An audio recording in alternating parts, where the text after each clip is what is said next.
Yeah, Coach, this is a game that early on felt like it could have gone either way. What do you think the key was for you guys to take control? I think the key was us getting some key stops and sticking to the game plan. We just didn't do that consistently. I thought allowing a lot of penetrations, but when we executed what we asked, like pop back, keep them in front of you, don't over rotate for threes. Then we were really successful. But then we were like reaching in the backcourt, allowing middle penetration. That's when they were scoring. But the thing is, I think for us, just the discipline on made baskets, it's not acceptable to give layups on made baskets. So that's an area we got to focus a little bit better on, match up on a make, and then just make people work a little bit harder for shots. But overall, I'm just happy how we won without Grace, without Paulina, without Nate being 100%. So finding different ways to win is really important at this time of year.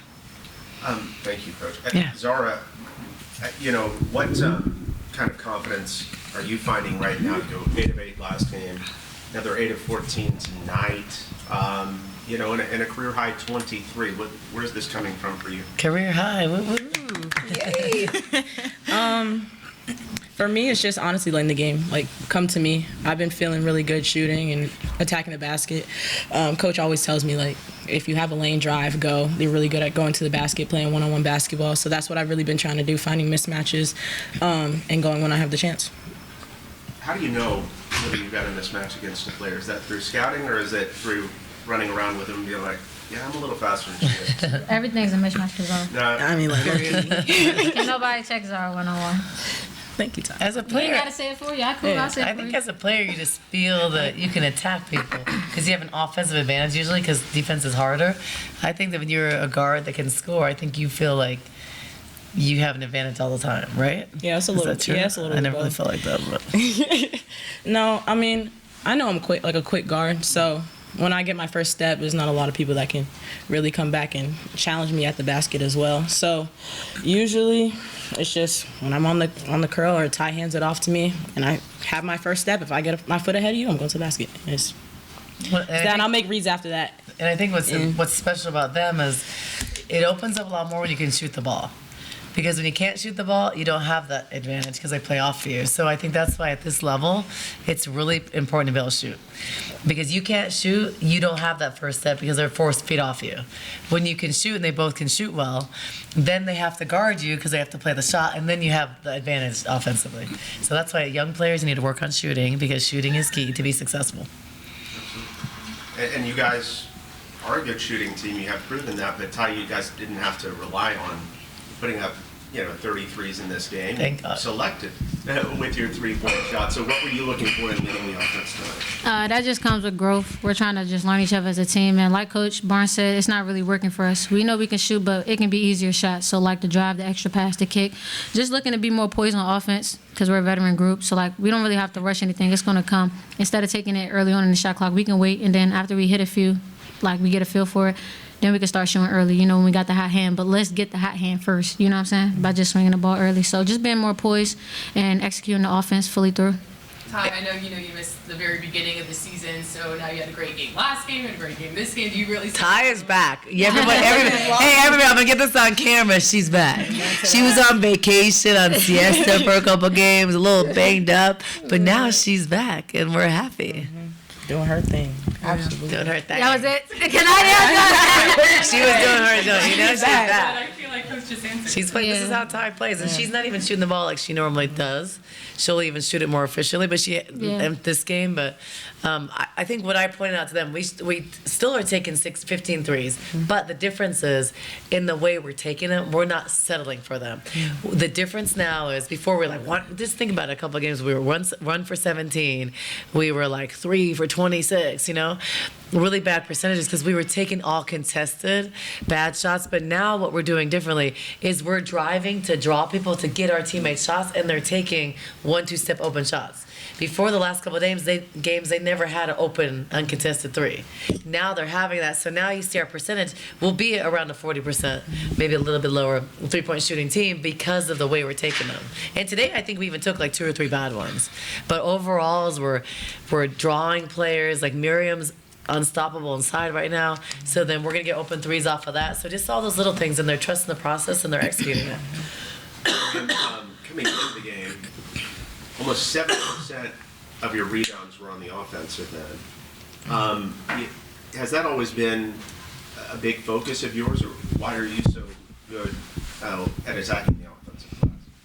Yeah, I've always been a rebounder. Like, since I started playing, it was always my role. I had 1,000 rebounds in high school. Like, it was my thing. So definitely, especially coming out to this team, like, I knew that was going to be a role I wanted to be a big part of.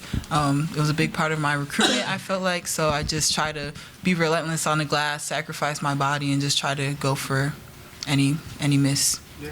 But not a lot of players can pursue the ball like she does. So she has a nose and a natural gift for rebounding.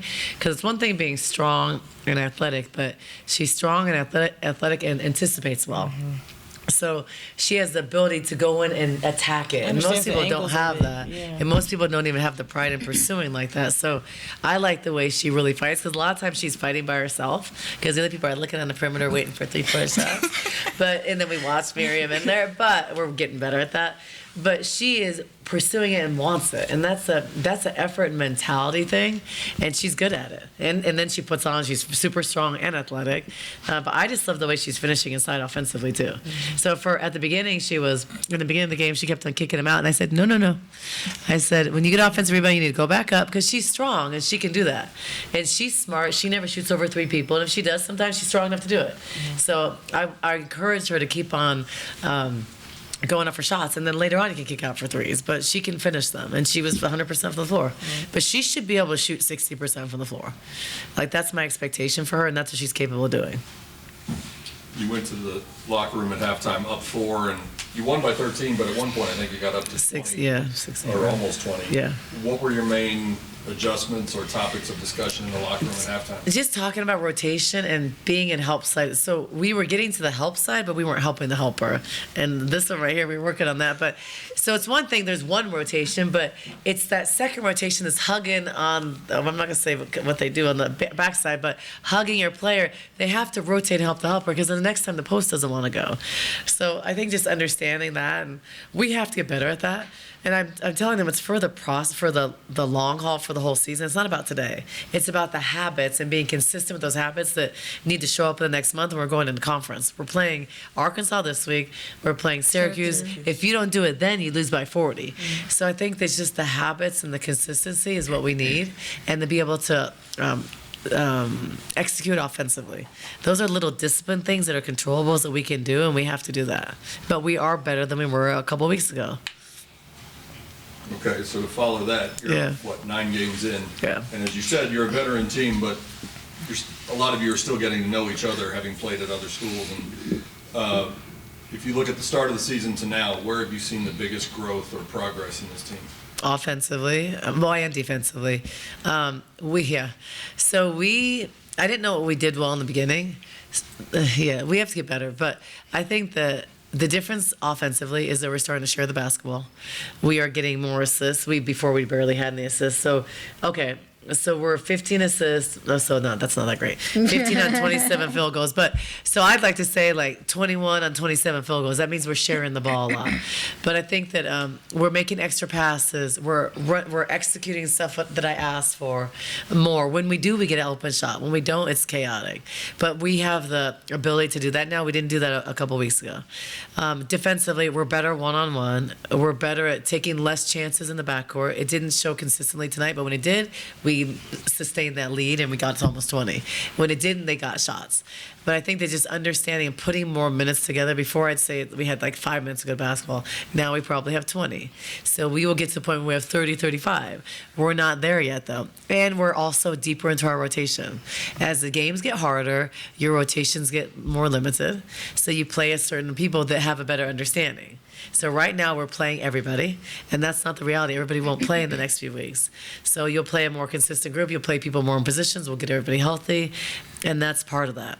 But we are getting better. I think we're getting better individually. We're getting better collectively, and we have a better understanding, but we're not where we need to be. So but we're able to do this without potentially 2 starters. I mean, Grace is in and out of the lineup, but she's one of our best post passers. Paulina is our only pretty much backup point guard. They're going to the one a little bit, but they're not. So Ty is playing a lot of minutes, so Paulina relieves her a little bit. We didn't have her today, and we found different ways to win with other people at the one.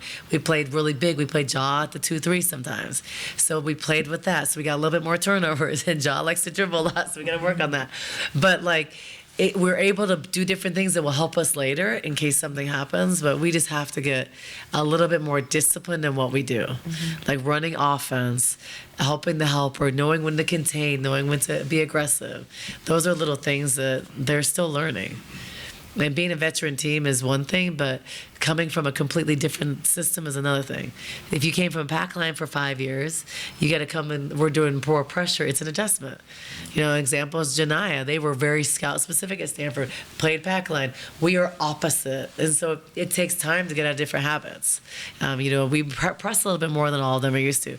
So they're having to exert more. So I think early on that probably affected Ty because she's really working as a point guard, getting pressed all game, having to press the ball. So you're a little bit more fatigued. But now she's used to that. So now her shots are falling. So I think that she's played a totally different style at Cal last year. So I think that learning that and adapting it also takes time, and you have to get confidence in it as a player. Do you have an idea when you'll get Grace and Paulina back? Yeah, next game. So Paulina she stepped on someone's foot today, so she was sore. We could have played her, but we just have, a lot of games coming up, 4 games in 10 days, and then Grace will be back in the next couple of days. We just held her out also again because, we have a next hard couple of weeks. So we'll be back. So we'll be back in full swing, 100% soon.